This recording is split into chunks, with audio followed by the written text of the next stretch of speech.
So actually, before I go on to the next question, it's not a question as such, but I thought you would find this interesting. You just did in your last live stream, you were talking about the problem with Daggerheart, or as some say, Daggerheart, about the problems with the mechanics of it, right? And you mirrored a lot of what I said in an earlier video, which is that essentially, because every single time you roll, you're either getting a Benny for the DM or a Benny for the player, right? And that means that DM exhaustion is going to be a huge problem, right? And for that matter, player exhaustion. For sure. And you delineated it very well. So I wanted to tell you something. I get a lot of people that send me stuff on the down low, right, of different things, whether it's industry stuff or sometimes just gamers telling me stuff they've noticed. And I have a couple of guys that have incredibly still got actual brick and mortar, comic and game stores. And one guy, when I did my original video making that criticism of Daggerheart, he wrote to me and said, I'm not sure you're right, because Daggerheart, it's just come out, and right away there are 8 different groups at the tables in my store that are going to be playing Daggerheart, right? It looks like it's really going to take off, right? I said, really? Well, keep me informed, right? And just like a couple of days ago, this guy writes me again, and he says, well, you know what, Pundit, you were right, because all 8 of those games have already collapsed. All of them. I figured 6 of them. 0 out of 8 games were successful. Okay, and he said, well, I was paying attention to this because I was wondering, whether how it was going to turn out, right? And he says, well, most of them failed specifically because of rules complexity issues, right? Namely, probably what we're talking about, right? Yep. And a couple of them failed because of what he called main character syndrome, which is that, everybody wants to be the prima donna, right? And that's another problem. The first one is the mechanical problem, and the other one is the problem of critters playing RPGs, right? Yeah. Because they've got the Mercer effect going, right? And it causes huge issues. So essentially, like I said, it had a big initial draw just because of the critters, right? They're going to buy the book, of course they are, right? It's going to make money from that. But then after that, nobody's going to actually want to play it for very long, because it's a shitty game.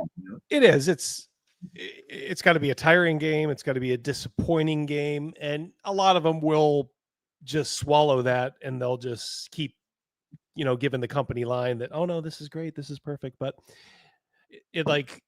it tilts the balance way too far to the players.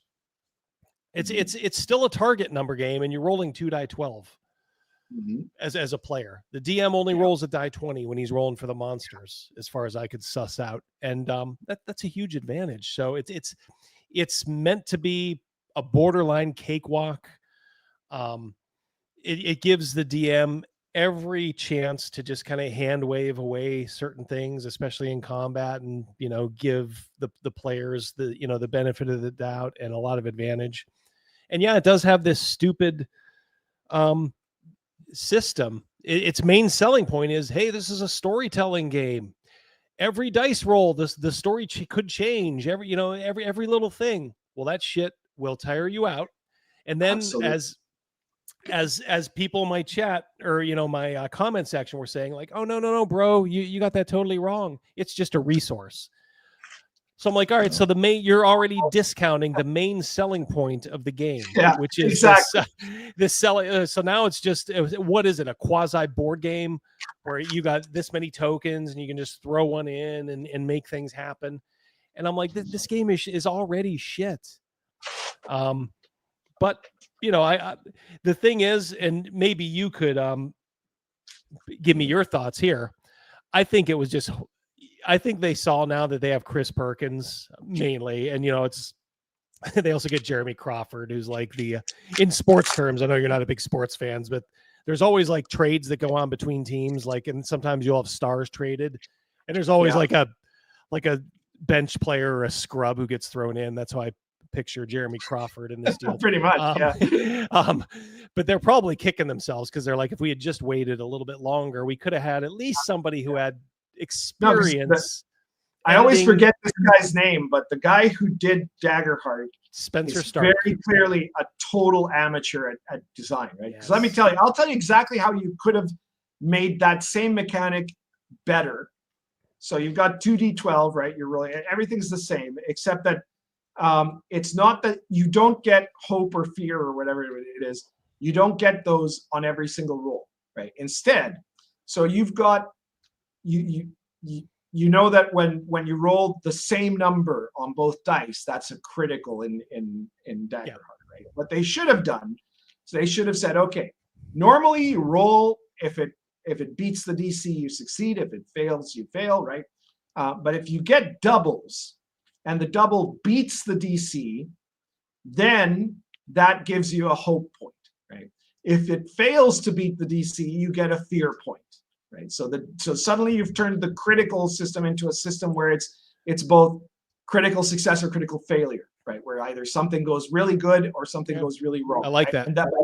But the odds of that are much lower than 100%. Right? 100% of the time in the current system you're doing it, right? And if not, if you do it the other way, it makes it much smoother, yeah, because that then it becomes something that is an exceptional moment, right? And that makes it more interesting because if every moment is this moment of excitement and hope or drama and terror or whatever, right? Like it's just it's an emotional overdrive, right? At the very least, and eventually it becomes very difficult, as you pointed out, to keep caring about that, right? Because it turns into something mundane. This is a big error that a lot of people make in a lot of game design and setting design and things like that. That if a world where everything is magical means that magical gets boring really fast, right? A game where every roll has to have like these profound plot altering consequences means that eventually you get tired of plot altering consequences. Yeah, if everything's dramatic, nothing's dramatic. I mean, exactly. you will burn out of it so quick. I see Chris has a super there. Let me take. Yeah, I saw that, but I saw something just before that. Oh yeah, I don't know who this is, but we've got a snarky comment here. Double D looks like he wanted the Epstein files released, and now he doesn't. I'm not sure what release it. I don't know who that is. Go ahead and release them. Might be one of your people there. I don't know, or maybe one of your stalkers or something.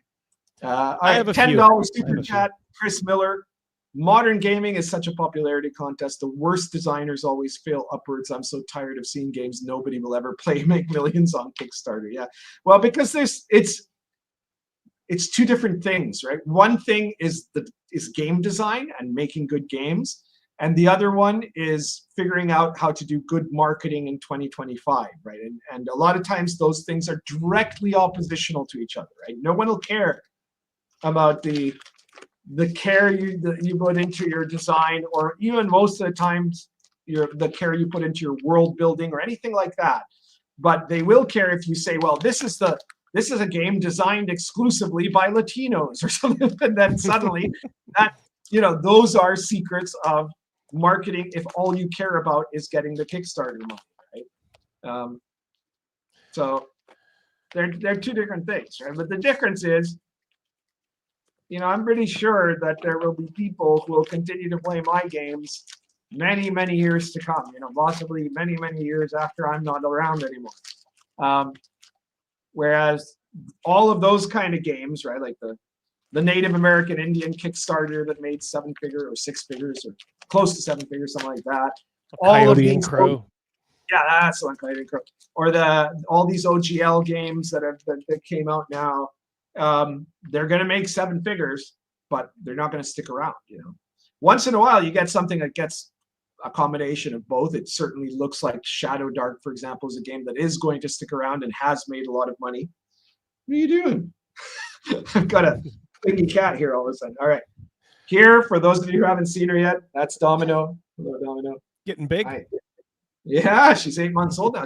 She's been spayed, chipped, and now she gets to go outside by herself. So she gets to be out in the courtyard when she wants to. All right. So where were we at now? Oh yes. Well, I don't know if there's anything else to say on Daggerheart.